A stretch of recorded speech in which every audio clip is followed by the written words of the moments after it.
Mise à jour du 18 mai 2023 par le Conseil juridique concernant Torben Zondergaard.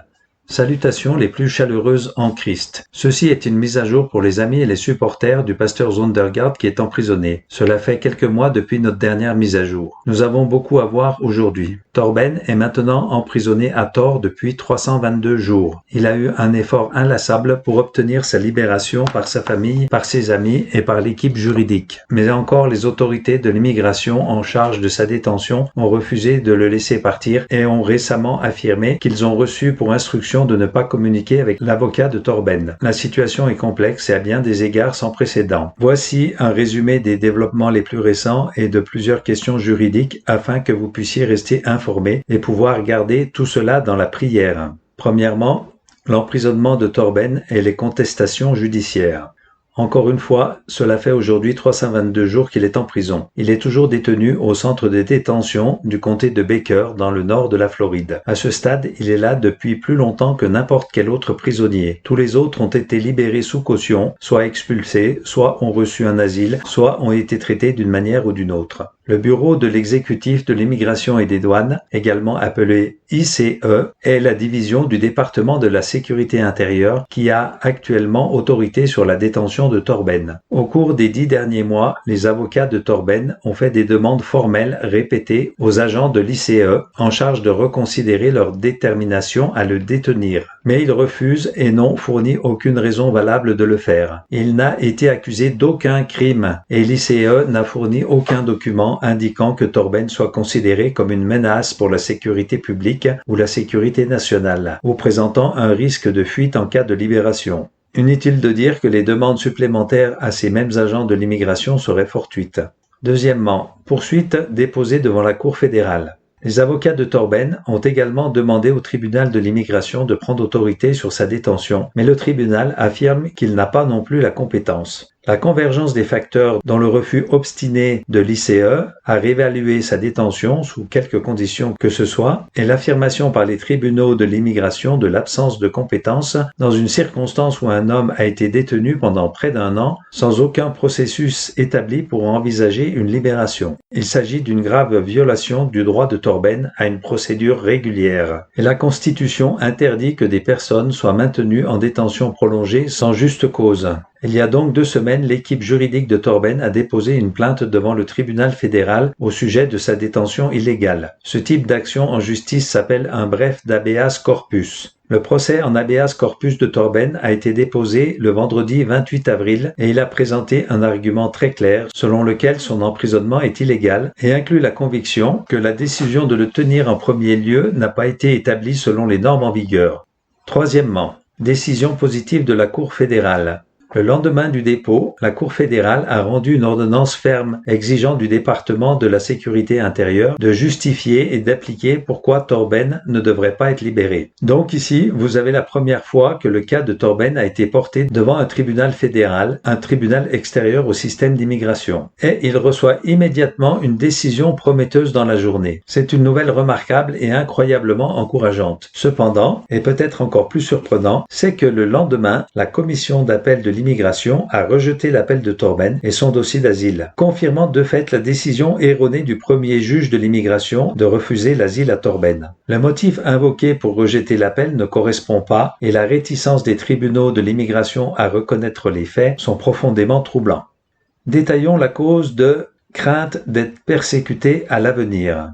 Comme nous l'avons mentionné précédemment, l'appel de Torben développe une partie de points, mais a mis un accent particulier sur la façon dont le premier juge de l'immigration n'a pas répondu à sa demande principale, c'est-à-dire de ne pas pouvoir retourner en toute sécurité dans son pays d'origine. La revendication de Torben ne repose pas sur l'atroce persécution qu'il a vécue dans le passé, comme le disent ceux qui l'ont accusé de mentir sur sa demande d'asile. La revendication principale de Torben est basée sur un élément du droit de l'immigration appelé La crainte fondée de persécutions futures. Cela a toujours été le cas, mais le grand public ne peut pas le savoir, étant donné que ces détails ont été confidentiels et protégés dans les documents. La crainte de Torben d'être persécuté à l'avenir est valable et fondée. Voici les faits que les avocats de Torben ont présentés aux autorités de l'immigration. Alors que Torben vivait encore au Danemark le 9 janvier 2019, un politicien du principal parti gouvernemental du Danemark, dans un discours devant la commission des affaires juridiques, a parlé du ministère de Torben concernant l'exorcisme. Le ministère de Torben a été classé comme faisant partie d'un groupe de radicaux exploitant la liberté religieuse, et son système de délivrance fut traité d'agression mentale. Cet homme politique danois, lors d'une session publique du Parlement, a utilisé ses affirmations sur le ministère de Torben comme principal argument pour introduire une disposition de loi qui a ouvert la porte à ce que Torben soit pénalement responsable pour s'être engagé dans le ministère de délivrance. Le politicien a dit, je cite, « Nous, à gauche, croyons que la loi qui vise à criminaliser la violence psychologique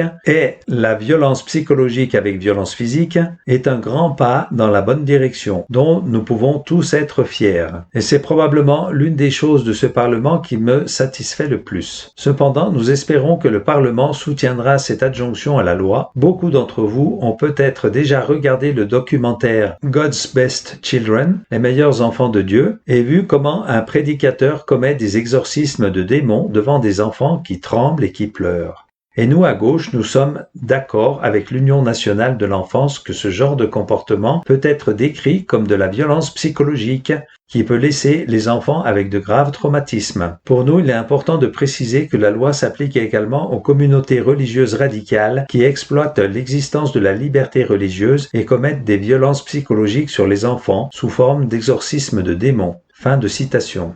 Le discours du politicien fait référence directe à la présence de Torben dans le documentaire God's Best Children, les meilleurs enfants de Dieu, où faussement dépeint par les producteurs, on voit un enfant en sous-vêtements qui pleurait parce que l'enfant aurait été témoin d'une délivrance de Torben. La vérité sur ce qui s'est passé avec cet enfant est complètement différente. Un lien vers la véritable histoire de cette scène dans le documentaire est mis là en dessous.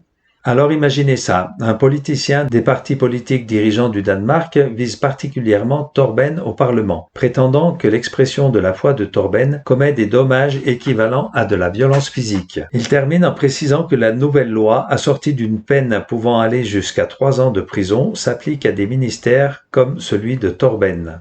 Après tout, Torben et sa famille avaient subi des menaces, le harcèlement gouvernemental, la diffamation et la campagne vicieuse de la cancel culture. C'était la goutte de trop. Torben a reçu un appel téléphonique d'un ami qui l'a prévenu que le gouvernement avait l'intention de le faire arrêter. Et il a fait tout ce qu'un mari et un père responsable feraient. Il a réuni sa famille et ils se sont enfuis. Il s'avère que Torben a eu la sagesse de partir au bon moment. Peu de temps après l'arrivée de Torben aux États-Unis, le code pénal danois a été modifié, incluant la nouvelle loi sur les violences psychologiques. La séquence des événements de l'histoire de Torben correspond pleinement à ce que la loi sur l'immigration appelle la crainte fondée de futures persécutions. Une loi a été adoptée au Danemark qui pourrait purement et simplement envoyer Torben en prison parce qu'il exerce son ministère. Le projet de loi fait l'objet de pressions qui utiliseraient Torben et son ministère comme principal exemple de la nécessité d'un tel changement au code criminel. Si Torben retournait au Danemark et continuait de pratiquer sa foi chrétienne,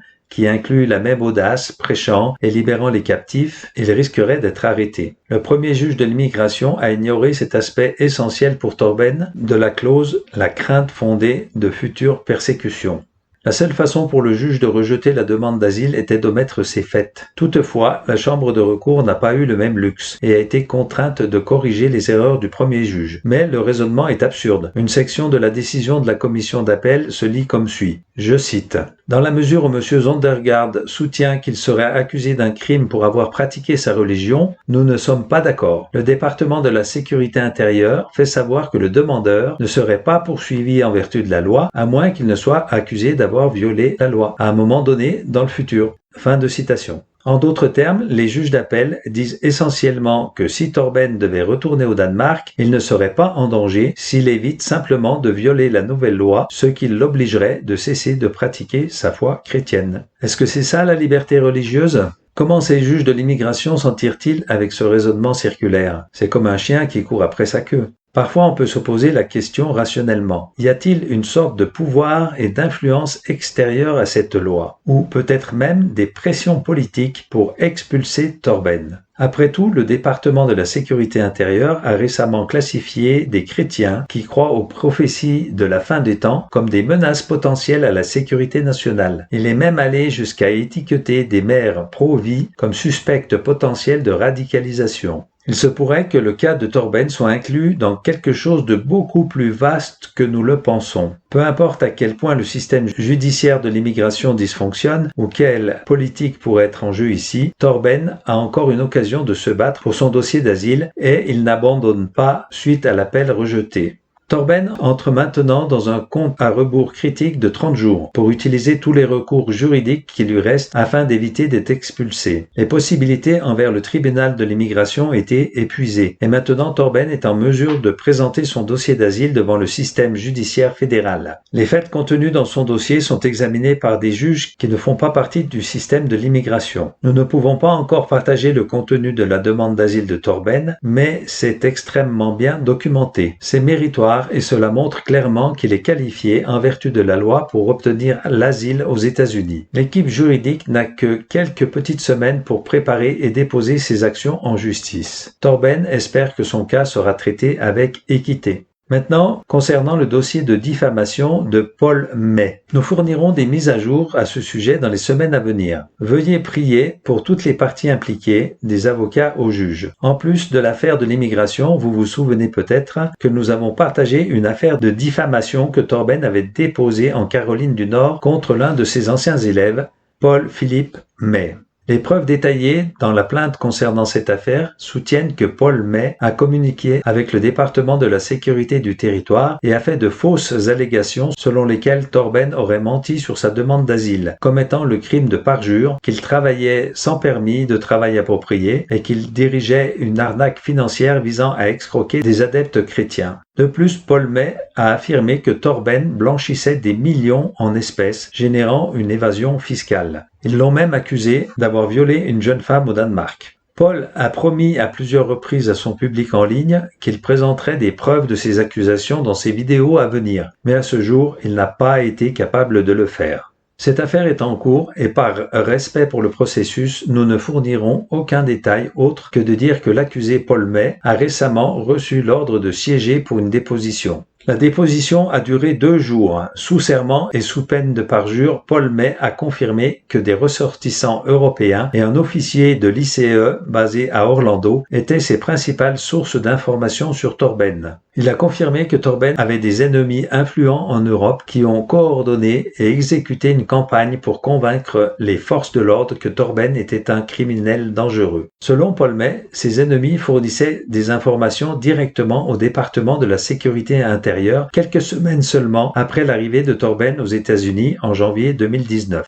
Il a également affirmé que ses ressortissants européens avaient embauché des enquêteurs privés aux États-Unis qui recueillaient secrètement des informations sur Torben, qui assistaient à ces différents événements et ensuite transmettaient des rapports aux agences de maintien de la loi. Lorsqu'on lui a demandé s'il avait des preuves à l'appui de ces nombreuses accusations sur Torben ayant commis des crimes, il a dit non.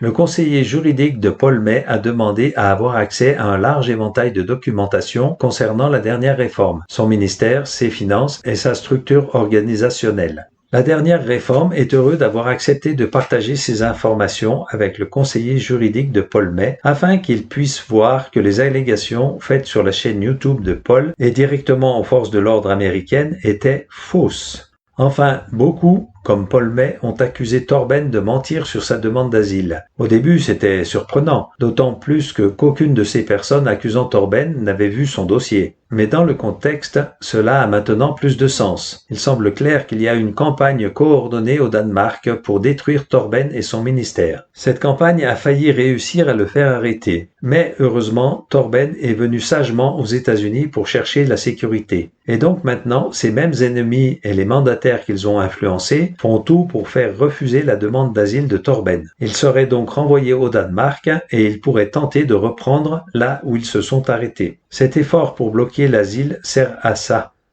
Comme vous pouvez le voir, le Seigneur, dans son timing parfait, révèle la vérité de ce qui s'est passé en secret ces dernières années, et nous croyons qu'il continuera à le faire. Torben sera libéré et son nom sera blanchi.